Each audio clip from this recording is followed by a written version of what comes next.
Présente au Burkina depuis les années 70, la coopération suisse s'est révélée au fil des années un partenaire clé dans l'appui à la décentralisation et aux collectivités territoriales. La démarche dans cette intervention est d'accompagner les collectivités à s'organiser et à gérer leurs ressources locales pour contribuer au développement local. Le développement qui est d'abord local doit être porté par la base dans l'approche de la coopération suisse. L'action de la coopération suisse est ce qu'on appelle l'appui souple, l'appui par des fonds souples. Mettre à la disposition des paysans des moyens pour qu'ils puissent s'organiser comme ils veulent, quand ils veulent, et à leur rythme, au rythme des saisons, et trouver eux-mêmes des stratégies de se sortir de la pauvreté. Il faut dire que entre 85 et 90, le vent de la démocratie était en train de souffler dans les pays de la savane et du Sahel.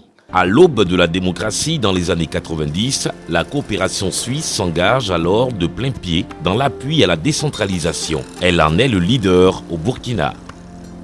Dans une approche évolutive, la coopération suisse a utilisé plusieurs méthodes pour l'accompagnement de la décentralisation. Elle épaule les collectivités territoriales dans l'exercice de leurs compétences à travers la planification, la gestion financière et l'animation des mécanismes démocratiques, entre autres. C'est la coopération suisse qui a commencé à dire « Moi, je suis prêt à soutenir la formulation d'une politique publique qui s'appelle décentralisation. Et si c'est pour permettre à l'État de droit d'être approfondi par la gestion des collectivités territoriales décentralisées, nous, on a des moyens pour ça. Nous avons donc formulé en son temps des projets et programmes qu'on a soumis à la coopération suisse qui ont commencé les premiers appuis. Du PDVM, Programme de développement des villes moyennes, cet accompagnement s'est opéré au travers de plusieurs autres programmes.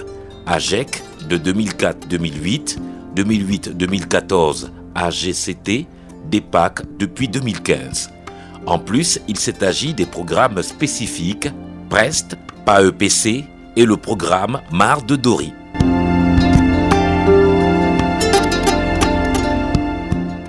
L'appui de la coopération suisse à la décentralisation reste caractérisé par un fil conducteur, la responsabilisation des collectivités territoriales et le renforcement de leurs capacités pour une maîtrise d'ouvrage totale. Mais face aux ressources financières limitées pour assurer le développement local, la coopération suisse opte pour le financement des collectivités territoriales.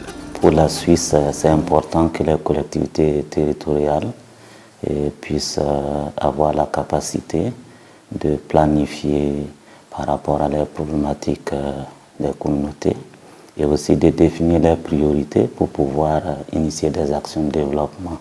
Et dans ce sens, la Suisse a toujours soutenu les approches qui visent à accompagner les collectivités territoriales. Centrée à l'origine sur les trois villes moyennes que sont Waïgouya, Fada-Ngourma et Koudougou, l'intervention de la Suisse a pris en compte par la suite la commune urbaine de Dori et d'autres communes rurales ainsi que les conseils régionaux. Dans sa démarche de financement de ces collectivités territoriales, la coopération suisse s'appuie sur les mécanismes nationaux existants, notamment le Fonds permanent pour le développement des collectivités territoriales, FPDCT, devenu Agence nationale d'appui au développement des collectivités territoriales, ADCT.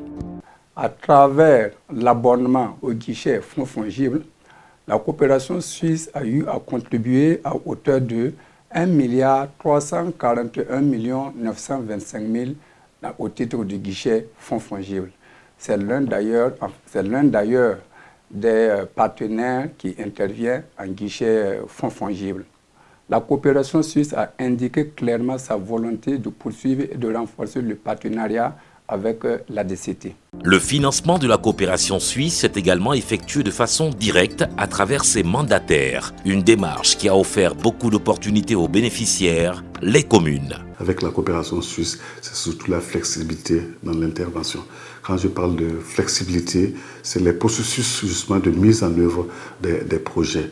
Et là, champion, vraiment, je dirais, à la coopération suisse. Chaque fois que vous arrivez à valider ensemble votre plan d'action annuel, le financement vient, une partie d'abord, et si vous commencez à réaliser les activités, vous faites appel au reste des fonds. Et je crois que ce mode de financement nous va très bien. Et cela aussi va démontrer la capacité d'absorption de nos collectivités. Je crois que tout est formateur avec le financement de la coopération suisse. Le mécanisme est assez flexible. Disons que nous travaillons avec une structure qui a été mandatée par la coopération suisse pour travailler avec les collectivités. C'est une structure qui est très proche des collectivités, qui participe activement à la vie des collectivités et surtout en ce qui concerne la mise en œuvre de ce programme. Nous avons des rencontres assez régulières et cette structure s'approche des collectivités pour voir comment la mise en œuvre se fait et identifie les points qu'il pourrait avoir, des points d'achoppement, et ensemble nous trouvons des solutions à ces questions-là. Tout d'abord, la coopération suisse a mis l'accent sur l'appui des collectivités territoriales par la réalisation d'infrastructures socio-économiques capables de générer des recettes fiscales et créer de la richesse au niveau local. Ce qui a offert des ressources conséquentes aux collectivités pour mettre en œuvre les différents projets de développement.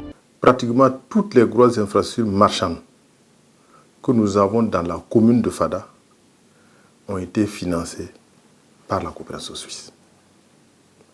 Si vous prenez le marché central, vous prenez la gare routière, vous prenez le marché à bétail, vous prenez les nouvelles boutiques de rue que vous voyez à travers la ville, tout cet ensemble a été construit par le financement de la coopération suisse. Abattoirs, gares routières, boutiques de rue et marchés, des infrastructures visibles à Fada-Ngourma, Koudougou et Waiguya, qui ont permis à ces collectivités d'augmenter leur capacité budgétaire, offrant d'importantes opportunités de réalisation des projets au profit de leur population. Grâce à ce marché, la commune de Waiguya a eu à construire le lycée communal. Ils ont eu à réaliser aussi des forages. Ils ont eu aussi à réaliser des caniveaux pour la commune de Waiguya.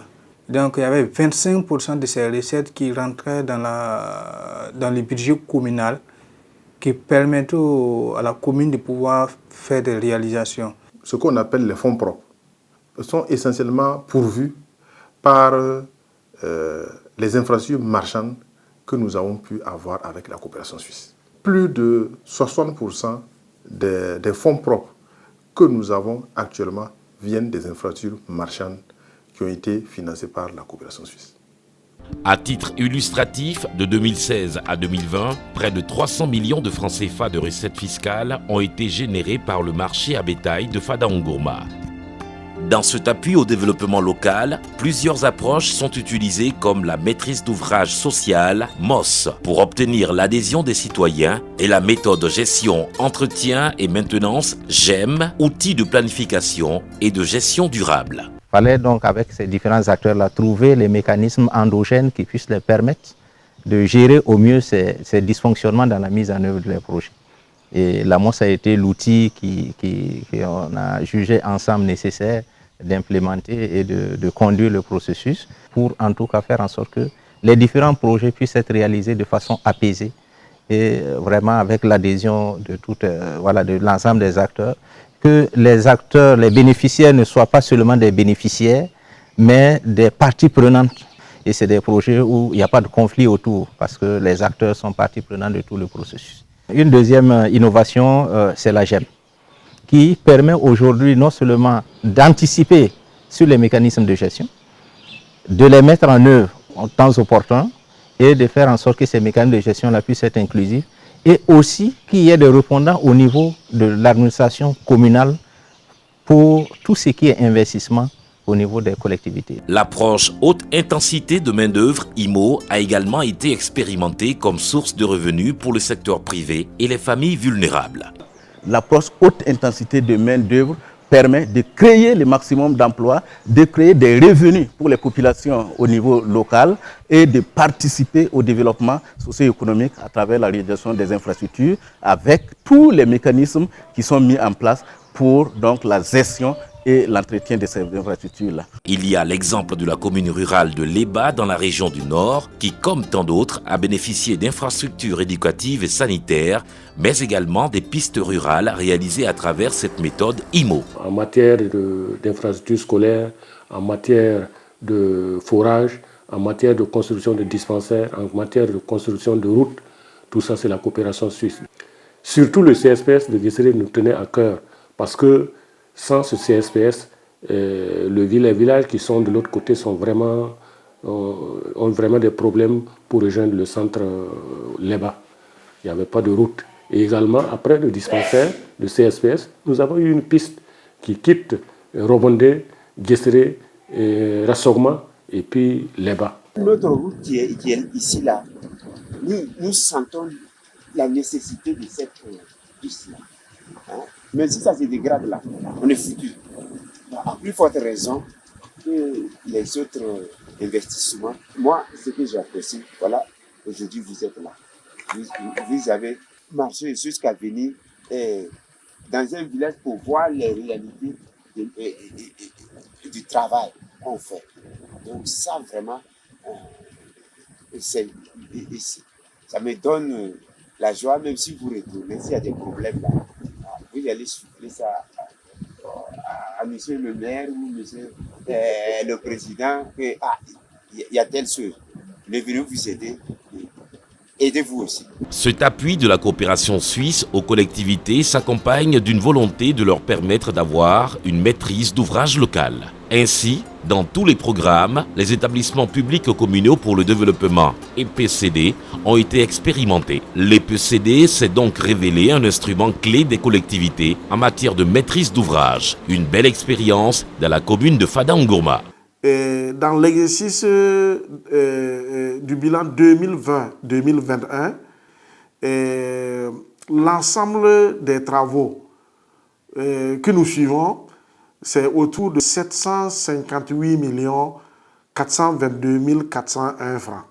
Si la commune de Fada devrait prendre un bureau d'études ou une équipe de consultants pour concevoir et suivre les travaux, elle devrait débourser une somme de plus de 47 millions pour la conception et le suivi contrôle des travaux. Mais grâce donc à l'EPCD, la commune participe au fonctionnement de l'EPCD à hauteur de 35 millions.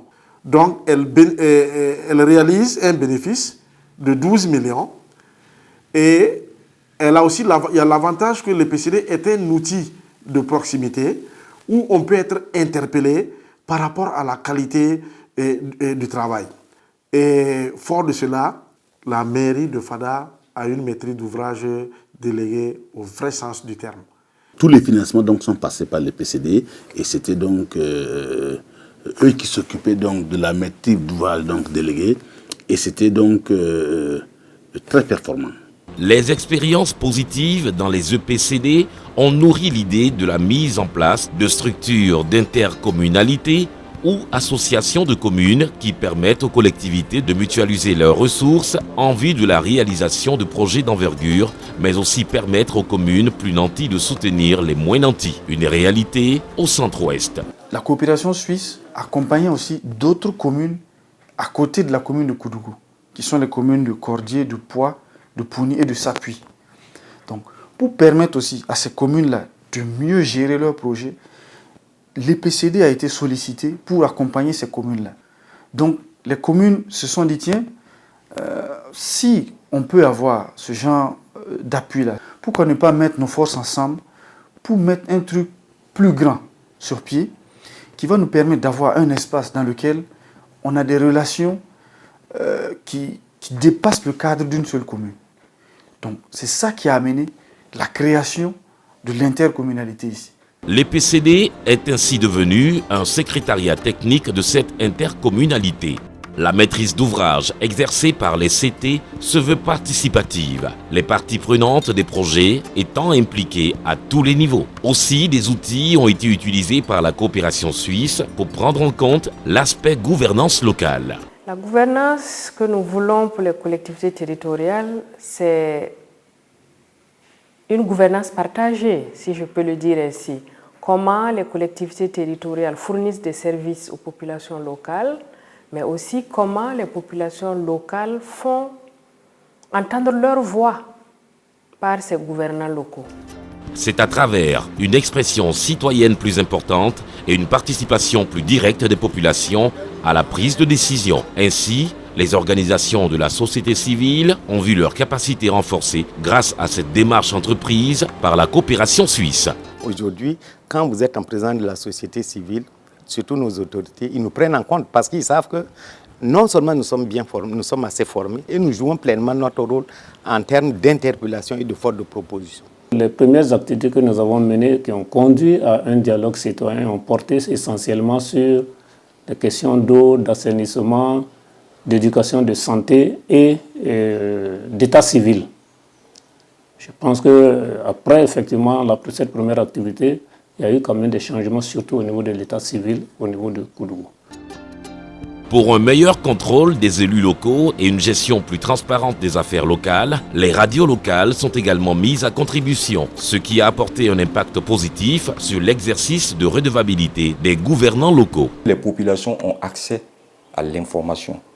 Ils ont la possibilité de participer aux questions de développement au niveau local.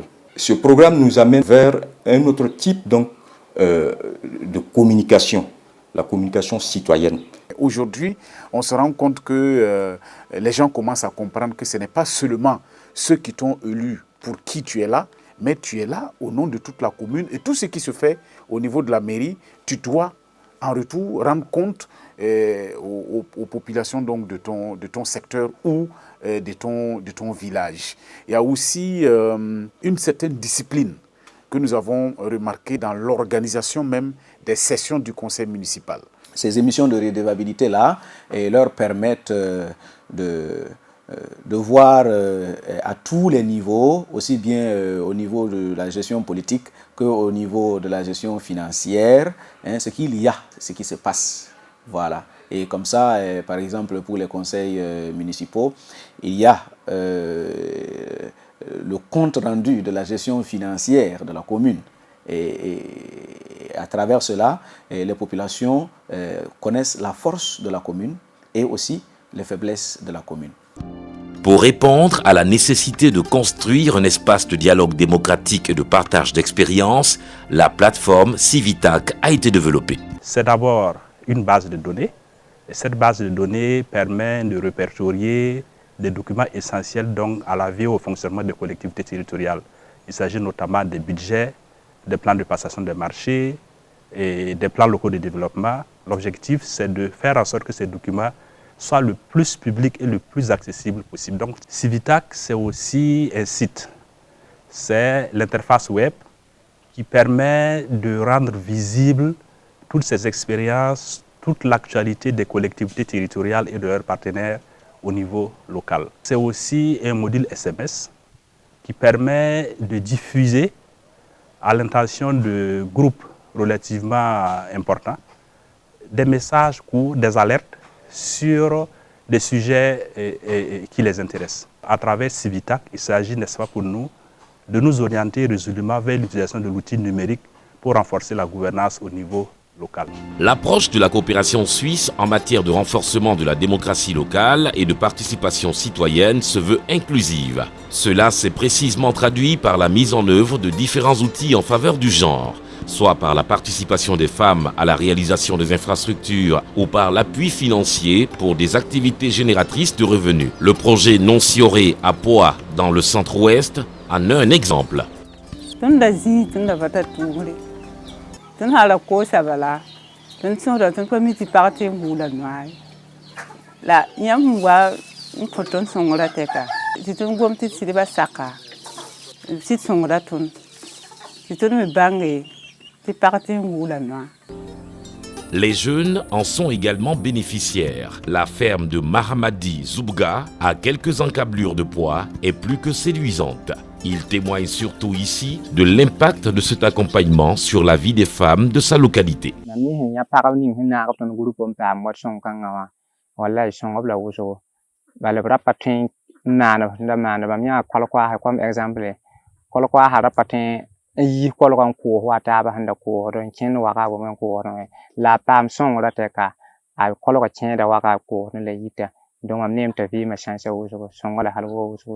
Cette approche de réduction des inégalités a également consisté au renforcement des capacités des associations féminines en vue d'amener la femme à mieux s'affirmer dans la société et jouer le rôle qui est le sien dans sa communauté. Nous avons conscientisé beaucoup de femmes. Et celles qui refusaient les postes présentement luttent même pour avoir les postes. Donc ces activités ont en tout cas eu une portée positive à notre endroit. Ça a évolué parce que 10 ans en arrière, tu ne verras aucune femme dans les rencontres. Et même le peu de femmes qui partaient dans les rencontres ne disaient pas un mot. Je suis satisfaite parce que même nos autorités me reviennent. En tout cas, on ne sait pas quel médicament vous avez eu pour donner aux femmes. Mais il n'y a pas cette rencontre où une femme va participer, elle va s'asseoir sans dire mot. Elle participe à la rencontre et elle réclame leur place de choix dans ces sphères de décision. Donc en tout cas, moi je me dis que les langues se sont déliées, mais dans le bon sens. La coopération suisse, c'est plus de 30 années d'intervention dans le processus de décentralisation au Burkina Faso à travers divers programmes. Les 6 grandes thématiques sur lesquelles les différents programmes ont travaillé se sont révélées indispensables pour l'ancrage de la démocratie et du développement local. Ainsi, la coopération suisse, au-delà des collectivités territoriales, reste aux yeux du pouvoir central un partenaire privilégié au regard des résultats atteints. L'État au beau fixe, avec actuellement la coopération suisse, qui est partenaire, qui est le pionnier en matière de décentralisation parce qu'il y a des secteurs de planification et on a mis la décentralisation dans la gouvernance locale et la coopération suisse pilote les partenaires qui interviennent dans la décentralisation. Notre souhait, c'est que la coopération suisse puisse toujours accompagner le ministère en charge de la décentralisation dans la conduite de ce processus parce qu'on a dit c'est un processus, c'est un mouvement dynamique. Que la coopération suisse puisse jouer son rôle comme elle a commencé pour nous permettre de réaliser et atteindre les objectifs du pacte que nous allons élaborer. Pour la coopération suisse, les indicateurs de développement et d'autonomisation des collectivités bénéficiaires tels que voulus à travers les différentes approches sont fort encourageants, même si des défis demeurent et méritent d'être relevés. C'est clairement une raison de satisfaction de savoir que les investissements apportent des fruits au bien des populations, aussi aux communautés territoriales, parce que ça leur donne les moyens de continuer l'investissement au-delà de l'engagement et de l'appui financier et technique de la coopération suisse. Donc c'est un excellent signal de durabilité. Mais on n'est pas encore au bout du voyage. Donc c'est un effort qui doit être poursuivi. La coopération suisse projette de travailler à l'équilibre de son accompagnement à travers l'élargissement de son champ d'intervention. La perspective de la coopération suisse à long terme, c'est de pouvoir, disons, faire en sorte que l'appui suisse ne soit plus nécessaire. C'est-à-dire que par les transferts de l'État central, par une meilleure collaboration entre les autorités déconcentrées et la décentralisation, par les revenus augmentés des communautés territoriales, elles seront autonomes, elles seront capables de financer et de mettre en œuvre de manière qualitativement satisfaisante et répondant aux besoins des citoyens. Mais c'est clair, ce n'est pas une chose qui va se faire demain. C'est clair, on est engagé aussi dans le futur de faire en sorte que les communes qu'on a appuyées depuis longtemps puissent continuer de bénéficier d'un appui qui répond à leurs besoins. En même temps, on a vraiment un intérêt qu'à niveau national, il y ait une égalité de traitement selon des critères de péréquation financière pour qu'il n'y ait pas de disparité ou de différence d'opportunités entre les communes. L'engagement de la coopération suisse auprès du gouvernement burkinabé dans la mise en œuvre d'une décentralisation réussie est plus que jamais ferme et ici réaffirmé. Un engagement qui constitue un rayon de soleil pour le processus de décentralisation et de développement et qui ouvre de nouveaux horizons pour les collectivités territoriales du Burkina Faso.